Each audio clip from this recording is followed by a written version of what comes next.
Hello, my name is Lara Islas Flores, and this is reality assignment number 10. And for this reality assignment, I basically have to interview an older of between 65 years old and more. So for this reality assignment, I'm interviewing the Mrs. Esperanza de la Rosa, and she's 65 years old. So first we're gonna do the interview and then the reflection. Ok, en la primera pregunta, ¿cuál es lo que usted siente que fue lo más importante en su vida? Ser madre y tener mis hijos. Ok, la tercera pregunta es, ¿cuáles son las personas que más impactaron en su vida y por qué? Mi madre, porque ella solita me sacó adelante. La cuarta pregunta, ¿qué es lo que usted hubiese deseado haber hecho diferente? Haber estudiado. La quinta, ¿qué es lo que usted hubiese deseado haber sabido antes y que ahora lo sabe? Saber cómo cuidarse para no tener tantos hijos. Y la sexta es, ¿cuáles han sido las mayores dificultades en su vida y cómo ha usted sobrepasado sobre ellas? El no haber estudiado, no tener oportunidades de trabajo. Ok. ¿Y cómo la sobrepasó? Pues agarrando un trabajo de cuidar niños. Ok, muchas gracias. Hello, for the reason Mrs. Esperanza de la Rosa, she doesn't know fluent English. I have to translate what she's saying during the interview. So for the first question, I asked her, what do you feel has been the most important success in your life so far? And she say the most important success was that she has being a mother. She was her more important success on her life, being a mother. For the second question, I asked her, who are some people that have been the most profound impact in your life and why? She said that the most people that it was impact on her life, it was her mother, because her mother, she said that her mother alone, she was a single mother with a lot of kids, and she said that she alone, she support all of their brothers and sisters, and she take care of them. So that's the reason she was so proud and impact from her mother. For the third question, I asked her, what do you wish you have done differently? She said that something that she wished that she have do differently. She said is to have more. How did she say? That she has more like studies, that she can have the privilege of studying more, because she said that she don't have enough in education. She told me that she just went to it would be elementary school on Mexico, and she said that since then she haven't get no education. So basically she said that she will wish to have more opportunities over education. So for the fifth one, I'm sorry. For the fourth one, I asked her, what do you wish you have known earlier in your life that you know now? She said that it was that she knows how to protect her more in this sexual way, that she know the different things that you can do to protect yourself, because she say she said that before they don't have any of that. So because of that, she has a lot of kids. She has like 8 or 10 kids, I don't remember, but she said 8 or 10. So she said that she wished that she would know that, for she can prevent her to have a lot of kids. And for the last question, I asked her, what are some of the major difficulties that you experience in your life, and how do you deal with them? She say the major difficulties that she has, it was that because she didn't have no education, it was hard for her to find a job that can give her the enough money to support all her kids. So she said that she kind of deal with it was to take care of babies on her house, like other people's babies. So she was having money, and at the same time she can take care of her own kids. So she said that was how she kind of deal with that. And also she has other she told me that she has other works, like other works, like at the night, the other hours that she has to support her kids. But she said that that was one of the major difficulties, that she don't have no education. And so yeah, that would be it. Hey, this is the reflection part for the reality assignment number 10. So for this reflection, I just have to answer some couple of questions. So for the first question, it says, briefly summarize your interview experience and share your general impression about it. Okay, my first impression was it was pretty interesting how like when I was asking her, I saw that she was proud of what she did on her past. Just some of the things that she wished to have do like before. So yeah, it was pretty interesting to know her life and how she has passed it, and the different decisions she has made. So for the second question, it says, according to Erickson, where does the interviewing exist along the ego integrity versus the despair continuum? Why do you believe this is to be the case? Okay, first of all, according to Erickson, ego integrity versus despair. Okay, ego integrity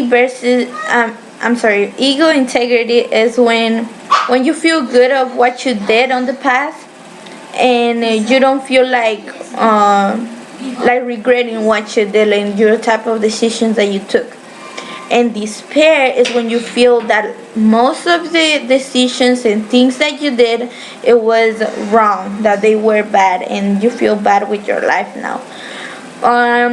In my interview, I feel like she was I guess she stays on the ego integrity, because she feels like on one part she said that she wished to have more education, but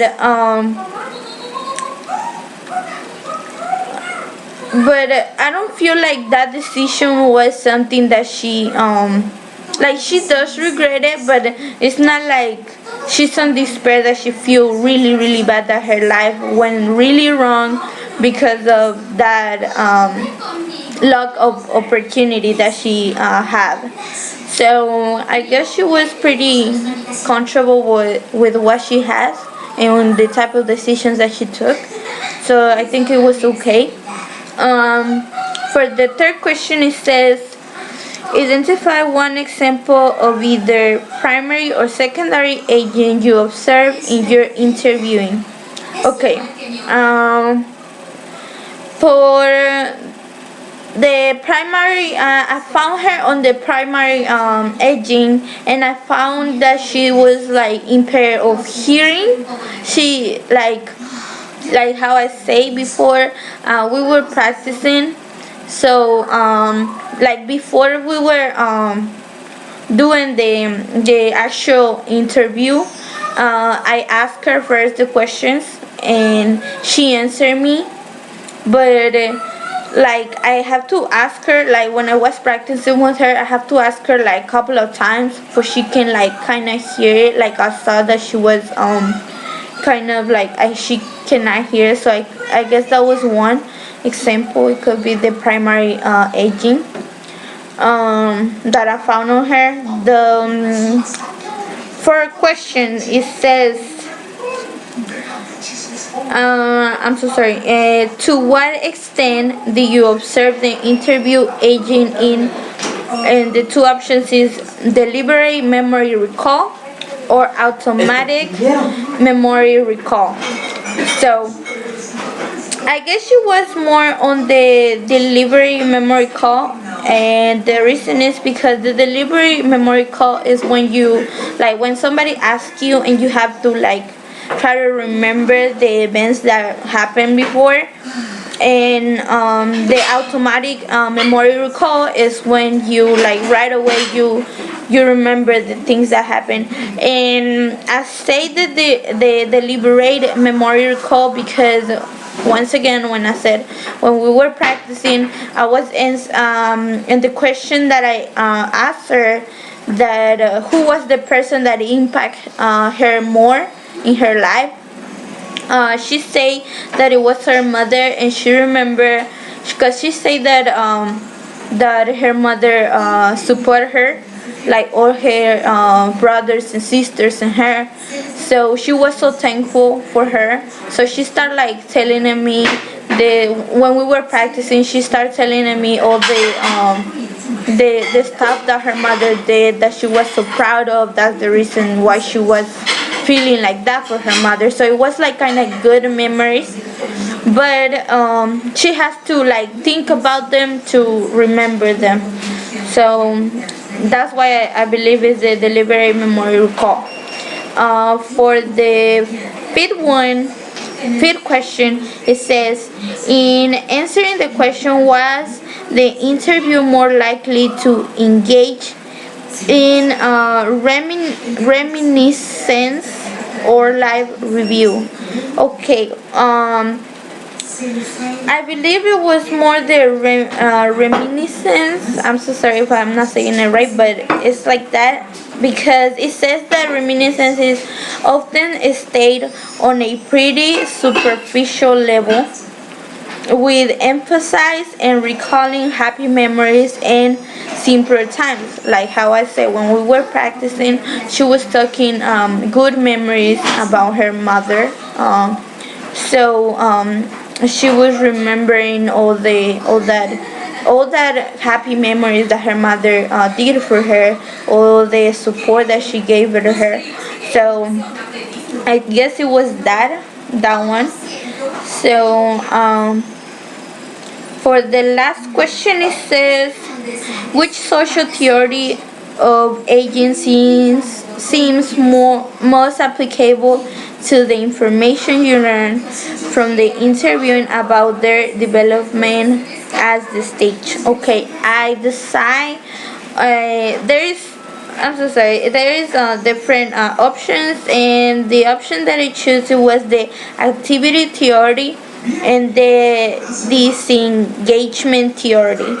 The activity theory, I choose that because it says that it proposes that successful aging occurs older adults stay active and maintain social interaction. Um, this this lady, she's having a lot of interaction with people. She is very social, so she's not like try to like being away from everyone. She's not like that. She's always being social with people. She's it looks like she's like a really happy woman. So she's not losing like her interaction, and she's been with a lot of people. So that's the reason I choose the activity theory. And the reason why I took the this engagement theory is because it says that is the engagement states that in aging is inevitable mutual withdrawal and disengagement, resulting in decreased interaction between the aging person and others in social system he belongs. So I choose that one not because of the social, because I said that she was really social with people, but I say because of the it says the decreasing of like the relation with people that her age, and basically she's not really because I know her, she's like the mother of one of my of one of like the grandma, I'm sorry, of one of my friends. So she is a really interacting person with everyone, and like I know her, she's like kind of close to me. So I know that she don't really spend time with people of her age. She's not like other people that are being more social with like other people. She's not. She almost all the time she's on her house with her family, I'm sorry, and with her husband. So the only person that she interacts with that is her age is I'm sorry, her husband. So yeah, that's the reason. So that was the last one. Thank you. This was reality assignment number 10, and thank you.